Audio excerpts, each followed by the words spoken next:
We're ready. We have to click that. Okay, so my name is Mackenzie Kate. I'm one of our school counselors. Oh, my name is Michelle Kramer. I'm the other half. And today our presentation is on helping your child respond to interpersonal conflict and preventing bullying. Esas son nuestras consejeras, la señora Kate y la señora Kramer, y el tema de hoy va a ser ayudar a nuestros estudiantes a responder al conflicto interpersonal y el acoso escolar o el bullying. So first, when we're talking about these sensitive topics, bullying and conflict, it's important to remember empathy, showing empathy with your child and modeling that for your child. So empathy is the ability to understand and share the feelings of another person. And we teach empathy to our children by modeling, listening to their concerns, and acknowledging their feelings. Primero el tema que se habla es aprender a enseñar la empatía. La empatía es la habilidad de entender y compartir las emociones con otra persona. Enseñamos la empatía modelando, escuchando las preocupaciones de otro y reconociendo sus sentimientos. Y como padres y tutores, usted es el primero que le puede enseñar a su hijo empatía. And as parents and guardians, you are your child's first teacher. So it is really important to model that empathy to help them develop appropriately. I got You kind of talked about that, so we're great. I got ahead of myself. Sure. The last No, perfect. Perfect. So first, we're going to start by talking about bullying. We're going to talk about the difference between bullying and conflict because they are different.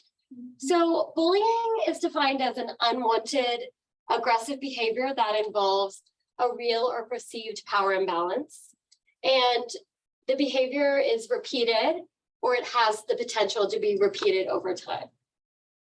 Primero vamos a hablar sobre el bullying, que también se puede decir acoso escolar.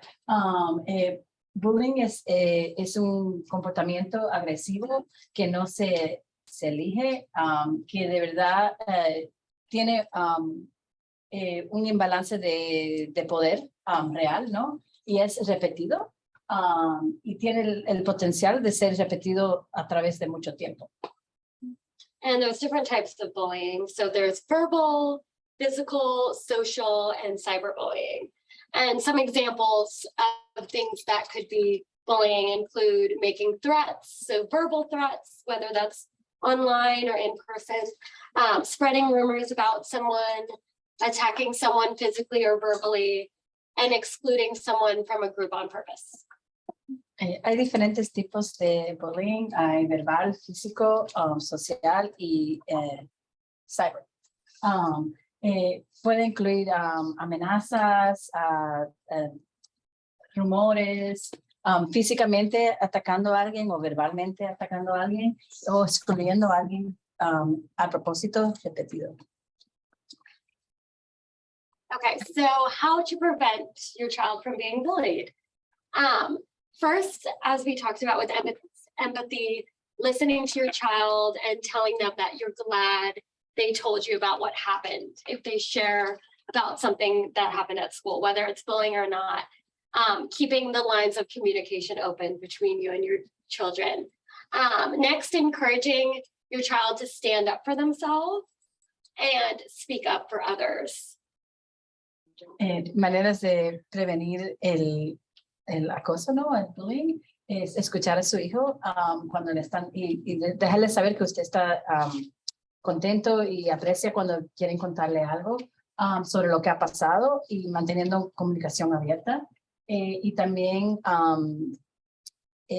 dándoles la oportunidad para saber que es bueno que ellos vayan a hablar y le digan a otros cuando está pasando algo.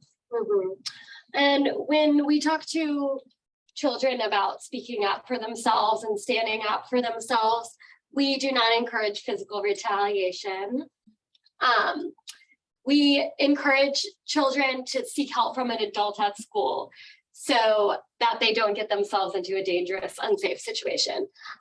So if they're being bullied or they witness someone else being bullied, of course, we encourage them to speak up, but also to let an adult know so that we can help stop that.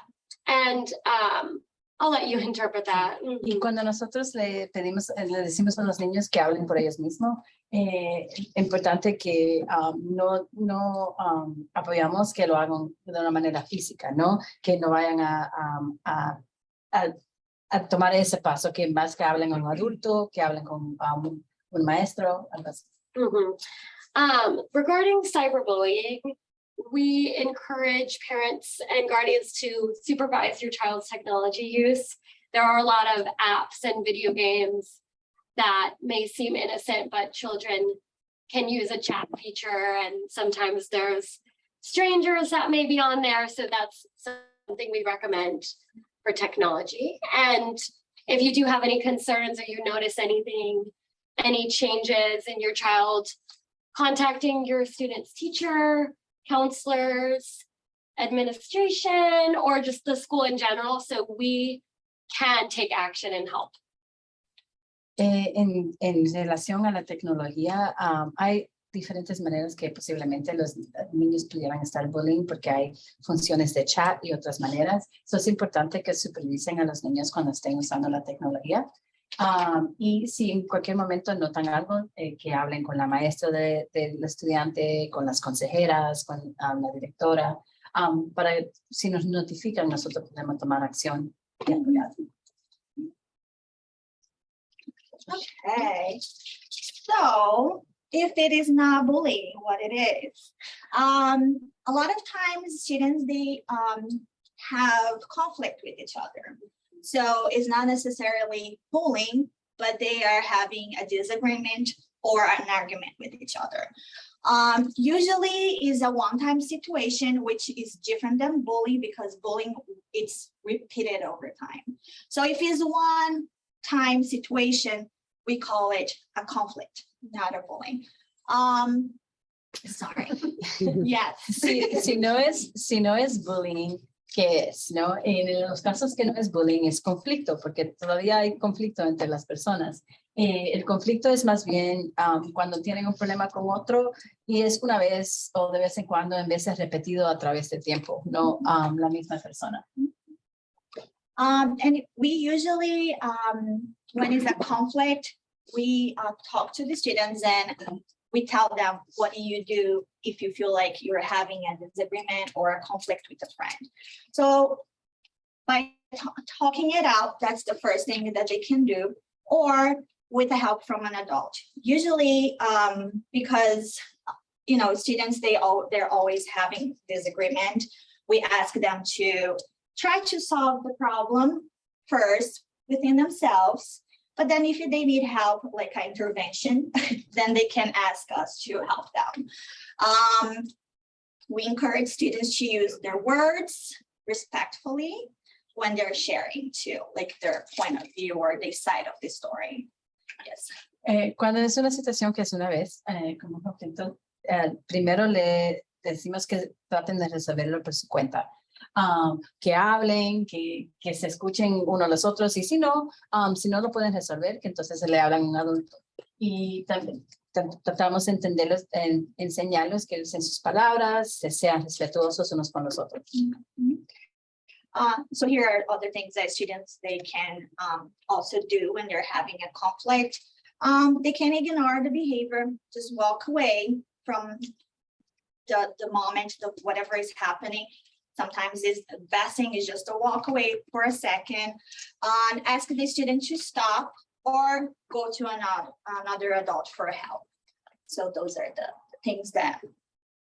Otras cosas que pueden hacer para resolver conflicto es pueden ignorar el comportamiento, el incidente, irse de ese lugar, pedirle al otro estudiante que pare, que basta, o ir a un adulto para que los ayude.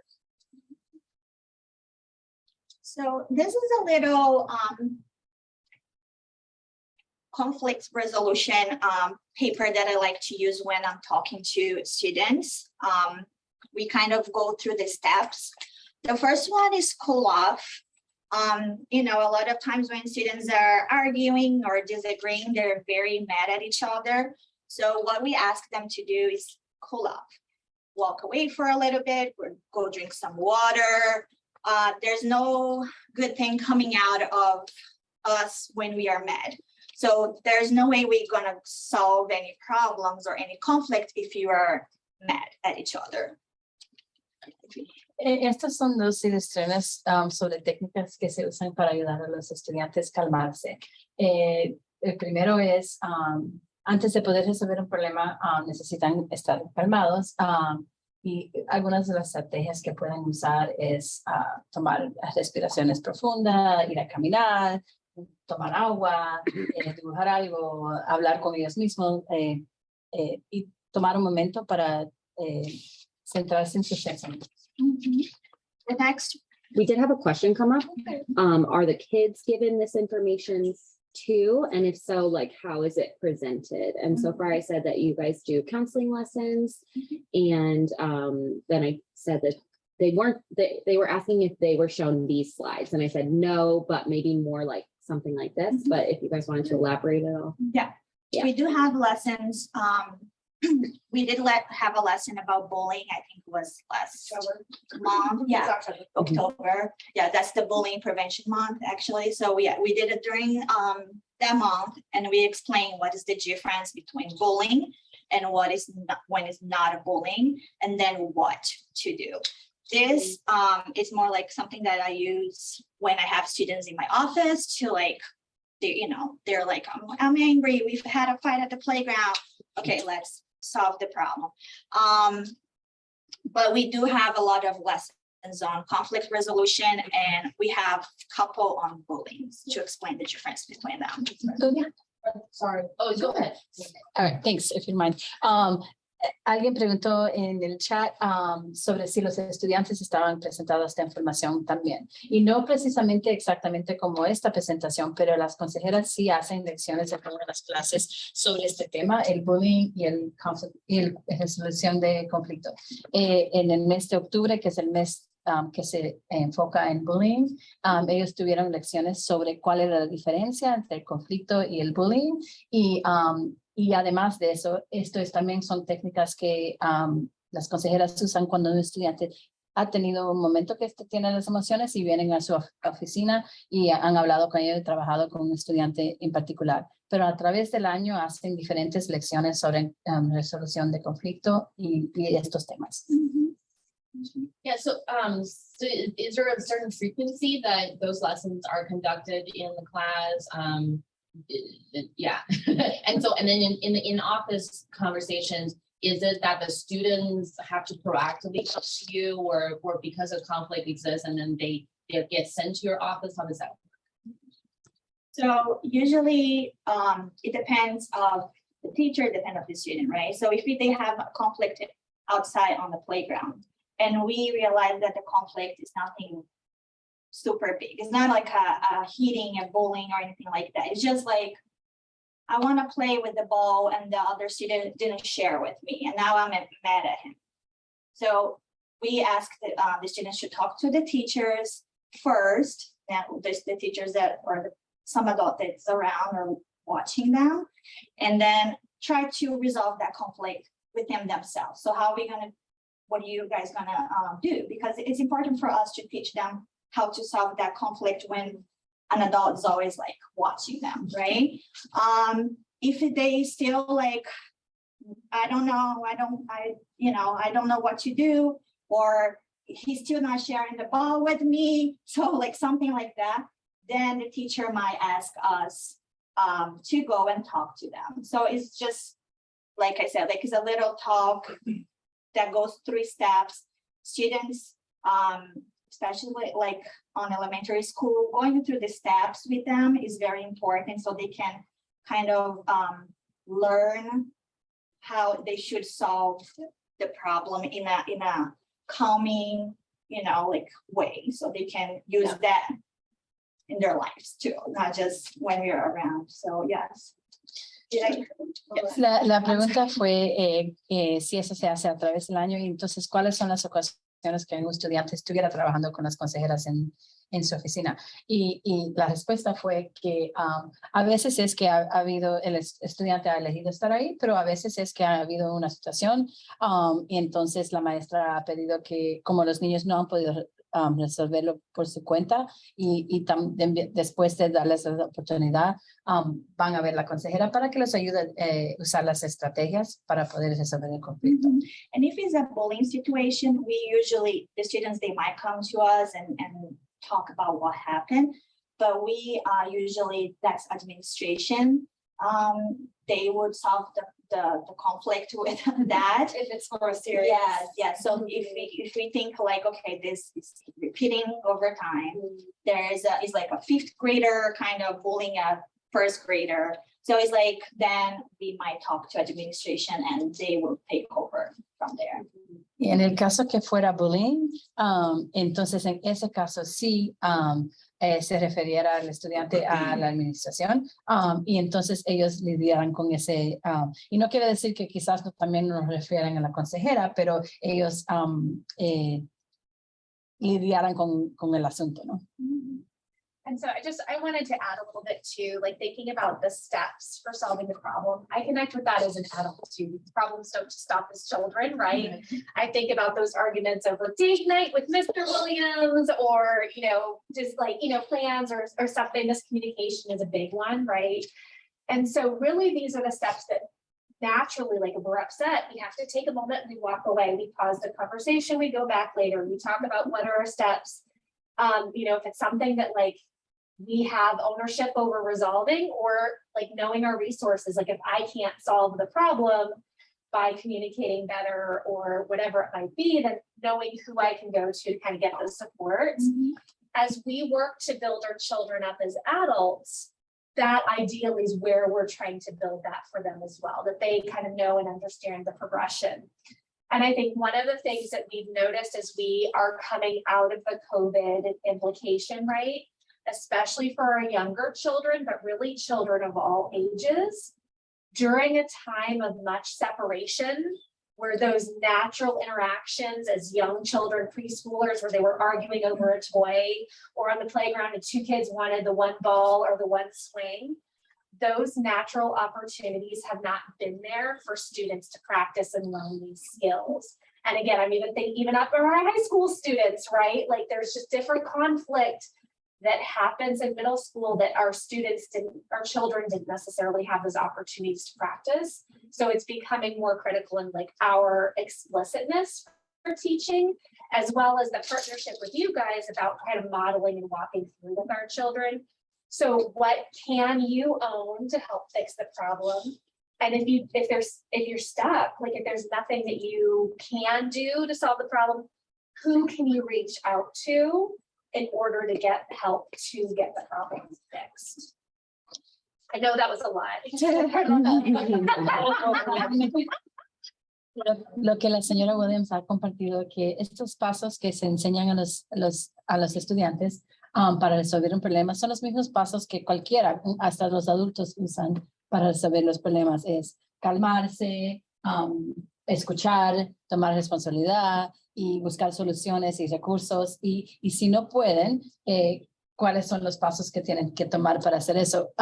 Y en el caso de los estudiantes nuestros, todos nosotros hemos pasado un tiempo por la pandemia a donde en las ocasiones que naturalmente hubieran aprendido resolución de conflicto en el parque o jugando con otras amistades, no sucedieron. Hemos encontrado que muchos de los estudiantes, desde los pequeñitos hasta la escuela secundaria, necesitan más enseñanza específica sobre estas utilidades, ¿no? Porque no lo aprendieron, pasaron un tiempo donde no lo pudieron aprender en la manera natural. I hope I got everything, but Yeah, it's just- So you did. I got it. the next step would be share, listen, and check. That's a very important step because we use the I feel message when we're sharing usually, which means then the next slide, I think, don't change. No. But the next slide is going to show a little more about that, but it's like how I feel. it kind of looks like this. When you do something, and then I want you to. So it's like a very short way of sharing how you feel. So, Miss Kate, I feel angry today because you pushed me at the playground yesterday. And I would like for you to stop. So it's a simple, you didn't get that. But it's a simple way of sharing how you feel and explaining to other students why and how can we solve that. And then the very other important, here's all important, but the listening part. So now I'm going to stop talking and she will share what she's feeling because, you know, it's a conflict, it's not just me. And then we check, see if we're on the same page. Are we in the same page? Is that why? Are we mad at each other? So those 3 steps kind of go together. Take responsibility. A lot of students are like, it's not my fault, it's her fault, or it's not mine. So take a responsibility. I made a mistake and I'm sorry. Move on. So that is taking responsibility is very important. Brainstorm solutions. Oh, yes. I'm gonna get it right. It's okay. I just want to make sure I said the wording correctly. El próximo paso después de calmarse, ¿no? El próximo paso es compartir, escuchar y comprobar. Y ahí en lo que es compartir, les enseñamos usar palabras como, por ejemplo, cuando tú haces tal cosa, yo me siento de cualquier manera, cuando haces esto y yo quiero que tú. So, por ejemplo, un ejemplo que tenían aquí es cuando tú haces, yo me siento triste cuando no juegas conmigo en el recreo y yo quiero que me incluyes. Y así le damos a los niños las palabras y la manera de comunicar lo que se están sintiendo. Entonces, el próximo paso es escuchar. Entonces, después que comparten es escuchar a la otra persona, también compartir sus sentimientos y comprobar al final. El próximo paso que vamos a hablar es tomar responsabilidad después de su parte, ¿no? Que yo la paré antes que podía. Yeah, it's just to take responsibility for your actions, not blaming on our friends. That's pretty much what it is. If we're having a conflict, both of us might have done something wrong or a misunderstanding on something. So take responsibility for what you have done. Sí, y el de tomar responsabilidad es tomar responsabilidad por la parte, lo que tú has hecho, ¿no? Si has lastimado a alguien o no se entendieron o tuvieron un malentendimiento, es tomar responsabilidad por la parte que uno toma en la situación. So brainstorm solutions are, okay, so now what we're gonna do about the problem that we had, the conflict that we had. Let's choose a couple of them and let's try it on, like at that moment, or even like you said for life, when this happened again, how can we solve that problem? Having a toolbox, that's what the students, they would have to use it that day and then later on in life too. And then the affirm, forgive, and thank you. That's just when we finish the whole steps, we can just forgive each other when we're ready. Después de tomar responsabilidad es pensar en cuáles son todas las posibilidades de soluciones. Y entonces, para esta ocasión o para otras, escoger una solución. Y entonces después es confirmar, perdonar y dar las gracias por la resolución. So this is just for you guys to see how the I feel message looks like. We have papers and we can also send, I think, through email text on it. But that's how it looks like. I feel, use the feeling word when you, what happened, and I want you, how they can fix. That's where you use the brainstorm solutions. I had already translated that because I got ahead of myself whenever I did paper.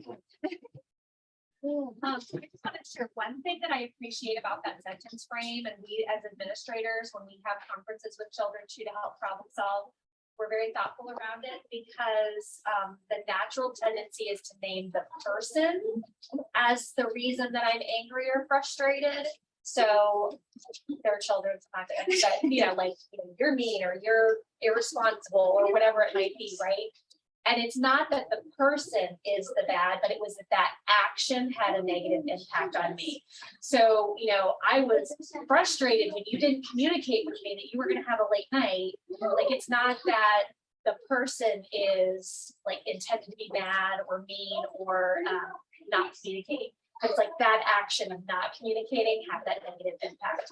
And so that I feel when what's the action, you're naming that action as the negative, not the person is who they are. So that's a huge shift that we've also been working on when we meet with students as well to support some of this work.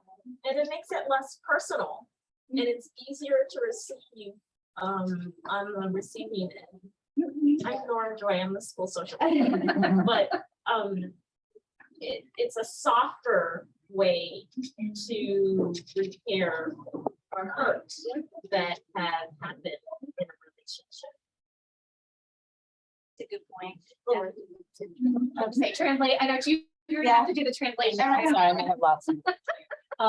La razón que este formato, le enseñamos a los niños ese formato de usar las palabras para comunicar lo que se están sintiendo en el conflicto, es porque muchas veces la tendencia de los niños es querer ponerle la culpa al otro niño, nombrar al otro niño como el que tuviera la culpa, ¿no? Y de esta manera les da a ellos la responsabilidad por sus emociones y lo nombran así, ¿no? Y también es una manera mucho más suave de que la otra persona recibe la información.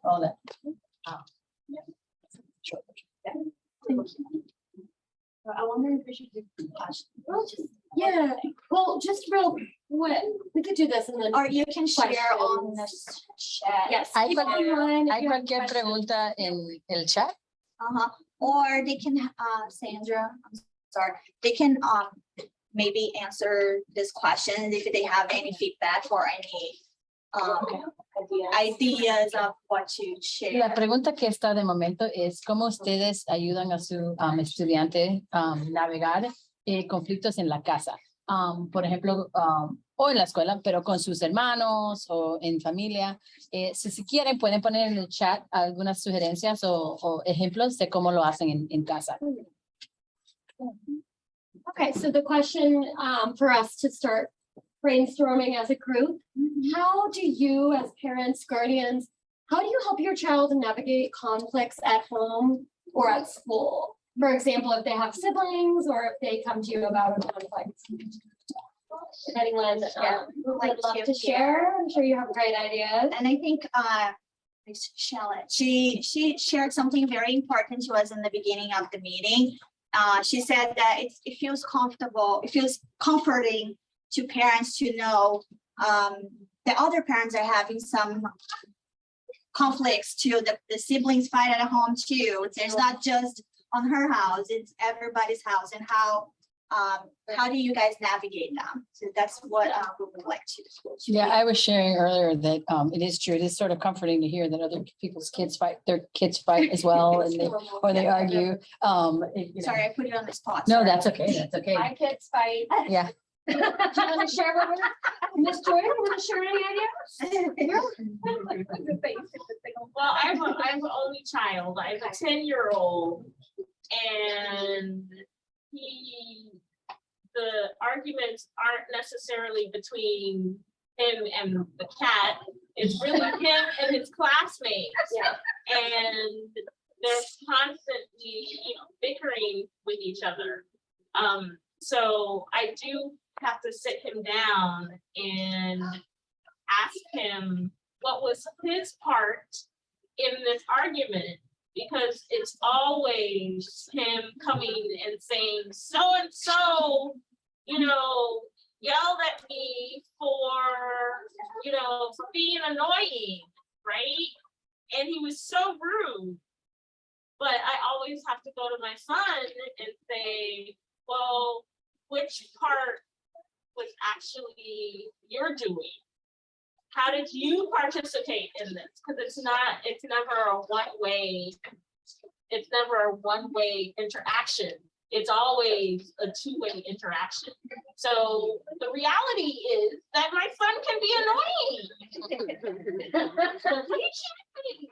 So And that's the taking responsibility part. That's why it's so important, not just blaming on everybody else, but you also probably did something too that started that conflict too. It's not just the other kid. Your son might or might not have something too. Your son is amazing, so I know, but yeah, but it could have happened.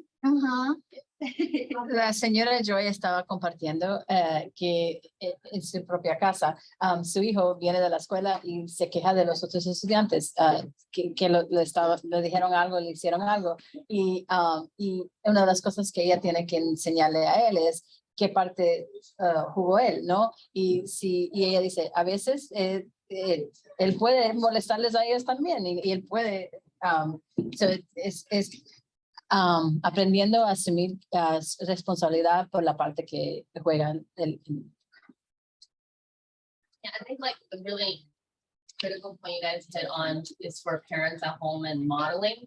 But honestly, as adults, you know, we all have emotional problems and how we deal with conflict. I feel like that's the hardest part on always thinking about like, how am I dealing with my conflict? Like when Ms. Williams says, right? Like, and your kids are watching constantly, and that becomes really difficult. I don't know, because, you know, they don't train you how to become parents, right? So that's why this is great. I don't know if there's like plans to have like some workshops and maybe like, yeah, model it out. You know, a lot of times like everybody, like my belief is that everybody needs counseling. Everybody needs like, you know, but that's not always the adopted thing. One example for our household is that our 5-year-old has twin 2-year-old siblings. So for the 2-year-olds always want whatever he wants. And so in the beginning, we just made Obi give whatever it is to them. And then we very soon realized we can't do that because that's taking away his like feeling like, you know, first of all, it's not fair, right? And then it's taking away his confidence and changing his views of how things work. So we are working a lot more on making them talk to each other. Now that the 2-year-olds can actually talk, making them hug it out. I remember like this meme of like our like conflict resolution sweater. But yeah, I do feel like the challenge is when they're at school, you don't see what's going on. Right. And my question, I think earlier was, you know, like, cause I'm cognizant of at some point, they're just not going to be willing to tell me what's going on. And so how do I guess it's not necessarily preventative, but how do I kind of prepare that? And I guess I kind of know the answer is to try to continue to build this relationship of communication, but it's just frankly very challenging. Yeah, and I can speak to that a little bit too, but I think El padre que está aquí ha estado compartiendo con su hijo y que tiene 5 años y los hermanitos mellizos que tienen 2 años. Y el conflicto que inicialmente siempre le dejaban que dejara a los pequeños lo que querían, ¿no? Pero entonces se daban cuenta que no le estaban modelando al niño mayor, que él también tenía emociones y derechos y cómo modelar eso. Y para empezar, lo que ella compartió es que ella piensa que lo más importante es modelar la resolución de conflicto, cómo lo hacemos en casa y cómo nosotros como adultos lo hacemos. Y también ha preguntado si posiblemente vamos a tener cualquier otras presentaciones o workshops donde tenemos la oportunidad de modelar cómo lo haces. Okay, and I am speaking as parent Elizabeth Williams, not principal Elizabeth Williams. So I have a now 18-year-old, a 15-year-old, and my youngest is in 4th grade. And so I grew up an only child, so I'm connecting with the only child is annoying because I never had to share. I got to eat when I wanted to eat. Like I had my own schedule, but then like suddenly having to like compromise was not a thing as an only child I ever had to do, and I was the annoying one because like I had my way. Now I'm watching my 3 children like that, you know. One of the things that I laugh because my husband grew up in a family of 13 children, so like totally different. Yeah. So he's like, oh, whatever. I think some of the things that I've learned is let me do the caveat of I am not the perfect parent and I'm not the expert by any means. But one thing that like my husband and I have really had to talk about too is giving our children the time and the space to actually resolve their problems. Even though it might be annoying us because of whatever's going on, they need that opportunity to be able to build who they are. So particularly my 4th grader, my 15-year-old are the 2 boys. And the sharing, my 4th grader, like he's learning to stand up for himself because we're taking a step back and not jumping in to solve it for them right away. And so that's one thing that we've been very thoughtful around. And can I keep going or do you need to pause to translate? Because I have one more thing. Okay. The other thing is, and you had spoken to this, it's hard to model in the moment of the emotion, right? Whether it's with your child or you as an adult. The other piece is that clearly there's a time we have to stop, right? And stop it. But that's not our teaching moment. The teaching moment is when everyone has calmed down and coming back and reflecting on, okay, so Jackson, my youngest, got upset when my 15-year-old did this. And like we have a conversation that's outside of that anger or emotion-filled space. So those are the 2 things as a parent. They just recognizing they need a chance to figure it out on their own, as hard as it might be for us, right? They need to develop the skills, but then that other piece is outside the emotion. That's when you have the modeling. That's when you have the conversations. That's when you do the practice to bring it back. And is it perfect? No. Is it still, are they still learning? Yeah, absolutely. But those are 2 things we've done. La señora Williams está compartiendo y empezó diciendo que está compartiendo como padre, no como directora, sobre su experiencia personal con sus propios hijos. Y estaba mencionando que entre los 2 menores que tienen 4º grado y 15 años, tienen conflicto y que una de las cosas que ellos han aprendido a hacer es darles el momento y el tiempo para resolver el problema por su cuenta. Y que para ella eso fue aprender eso también, porque hija única, sin hermanos, no fue la experiencia de ella, pero es que es aprendiendo eso, es que darles el momento de tener el tiempo para resolverlo y no siempre intervenir. Adicionalmente, la segunda parte es Calming down. To have the conversation after the That's what- Thank you. Y la segunda parte es que en el momento de la discusión, no es el momento necesariamente de modelar y tener las respuestas, es después que se han calmado y tienen la oportunidad de hablar, después que se puede también modelar otra vez de qué manera se puede comunicar. I'm still having conversations with my 18-year-old.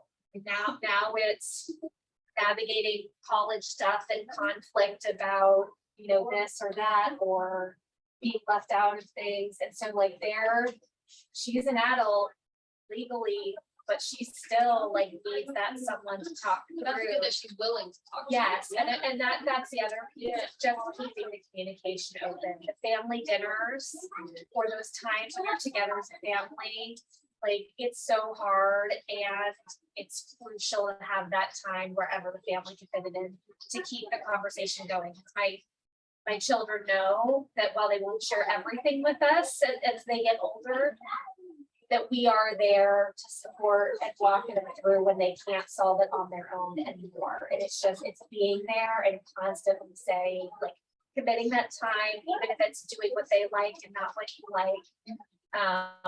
But that's crucial to keep the lines of communication open, so they know you're there as a resource and know they can share everything. But when they get to the point, they need help. A big part of that too is like you said, it's the creating that habit too of communication early, because I think that when you do that, whether it's in whatever space you carve it out in your family time, when you do it regularly, then even though they won't always share everything as they age, it's already kind of ingrained in them to share with you. And so it becomes more likely than when there is something significant to share that they share.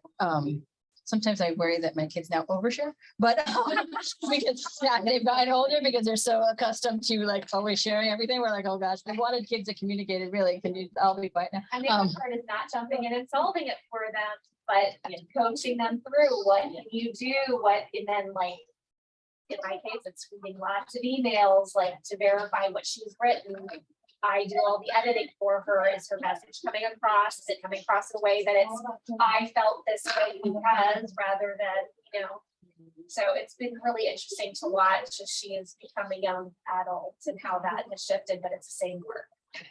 So you've got a lot to translate. Yeah, A lot. quite a lot. Buena suerte. No me voy a acordar de todo lo que tenía que decir, pero más bien estábamos hablando sobre comunicando con los niños y que establecer comunicación con ellos regularmente desde que son pequeños hasta que tengan hasta 18 años todavía necesitan a veces poder comunicar con uno y que los guíe, pero escuchar sin necesariamente resolver el problema. Y establecer ese patrón a través de sus vidas para que se comuniquen con nosotros. Yeah, I may have lost a quarter of that. Okay. Next slide. So we're gonna move on to questions for the sake of time. Any final questions? For people online, we have some resources. FCPS has a whole website about bullying prevention and their policies, and then there's a lot of national websites, stopbullying.gov. There's a lot of good resources out there, but any final questions or thoughts, Sí, cualquier- comments? oh. Yeah. First of all, I want to thank you for the way you put this presentation. I don't know who did it, but it's We did. it's spot on. It's amazing. It's perfect. Thank you. I was able to understand it very, very clearly. You kind of caught me at the get-go with it kind of starts at home, right? And then you mentioned the word empathy. So I'm gonna Google and on the way home empathy and see if I have empathy, right? Because me at home, I'm more of a let's have fun, be a comedian and have fun with my kids, right? And I want to make sure that I'm not building my children, my kid to be like, it's because the way we act at home, he can't act like that at school, right, in public. So I'm not sure if I'm molding him. I'm not sure if I'm being the bad parent, right? I don't want to be that. So I need to, this was very, very educational to me, right? So I'm much different than my wife. My wife is very, very serious, very strict. She took some courses on how to be, a teacher, counselor, whatever, right? I don't, I would it's just me. So I have a lot to learn here on this one. Yeah, I mean, it's Thank all you for about your feedback. Yeah, thank you. It's all about just being open, talking about their feelings, asking how they're feeling, sharing how today I'm kind of feeling sad today, because I'm not always going to be happy, jokey, just being open and it's great that it sounds like you have a good relationship with Yeah, them. I think empathy is when you put yourself in somebody else's shoe, right? So if your kid come home and try to talk to you about something that happened, maybe like try to understand how he feels and go from there. If you use humor as a way of, it's not a problem at all. It's fine. I do that too sometimes. So it's just the way that showing that you understand how they feel, kind of, and it doesn't matter if it's in a funny way or in a more like, that's how you are and how they know that I don't think it matters. It matters that you are showing that you understand how they feel. So that's pretty much what empathy is. I mean, yeah, Google it. It's I will. hard. There's a lot of stuff out there. Like hard concept. We try to teach it to the kids, but I know you need to turn like when I was like tagline. yeah. El padre que está presente estaba compartiendo que gracias por la presentación y que fue fácil de entender, y de unas cosas que se quedó con él fue el sentimiento de empatía y qué es la empatía y si está modelando empatía en la casa con los niños, y también estaba bromeando que él en la casa bromea y de diferentes maneras juega con un niño y a veces piensa, yo me voy de aquí y voy a pensar si estoy modelando en casa lo que debo con él para su entendimiento de resolución, no de conflicto. Y las consejeras mencionaron que sí, es verdad que, pero lo importante es que los niños entiendan que uno lo está escuchando y entendiendo sus sentimientos, ¿no? Eso puede ser de manera jugando o de manera seria, pero que ellos sepan que uno está receptivo y que está entendiendo sus sentimientos, que se puede poner en los pies de otra persona y saber cómo se siente. You know, and when you Google empathy, you're gonna find tons of stuff. More than you ever You're wanted. gonna find more than you wanted. And it doesn't have to be complicated. It could be as simple as when, you know, you're in a grocery store and you see a mom with like 2 young children that are like all over the place. And in education, we call it a think aloud. It's like we take our thoughts, make them visible by saying them to the children. And it's like, wow, you know, she's really like having a tough day. Look at how, you know, I wonder if there's something I can do to help. It can be, you know, as you're driving along, and I know sometimes we have, you know, people who are along the side of the road and just being, you know, that are asking for money. And it's like, wow, you know, I see that that's someone that needs help. I really wonder what their story is and like, you know, why they're here and how they came to be. It can be as simple as taking just those real world moments and just thinking out loud, you know, that you see someone and you see that they're having a challenge or could be, right, or you don't want to assume, but it's like, and then you're wondering about who they are or why or what you can do to help. So they can be very short, quick. They, even as simple as holding open the door for somebody who's got lots of stuff. Wow, I see they're carrying lots of bags. I bet that's gonna be trying to hold the door or open the door. I'm gonna open it for them.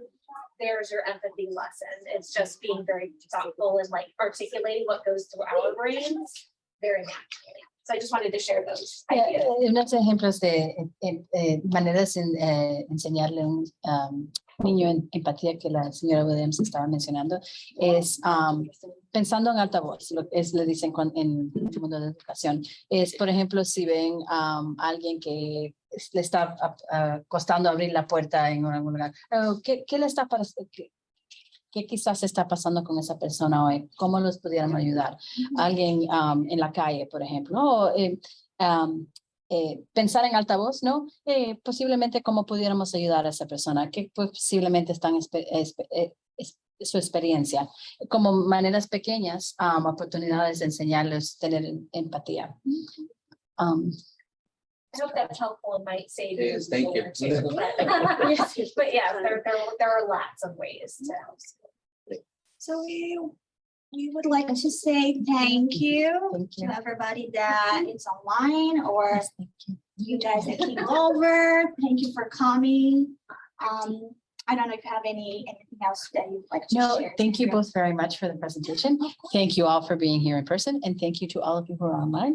And it will be recorded and I'll be posting it on the Bryn Mawr Park on the website. Bryn Mawr Park. So if you joined late and you missed it, like, you know, you can catch it online, or if other people want to catch it at another time. Okay, please share the invitation. We're trying to be very thoughtful this school year about providing opportunities to share some information, but to really network our families together, because you have the experience and the expertise. And so the person who lives next door to you, or, you know, another child, like parents, may have an idea that would work really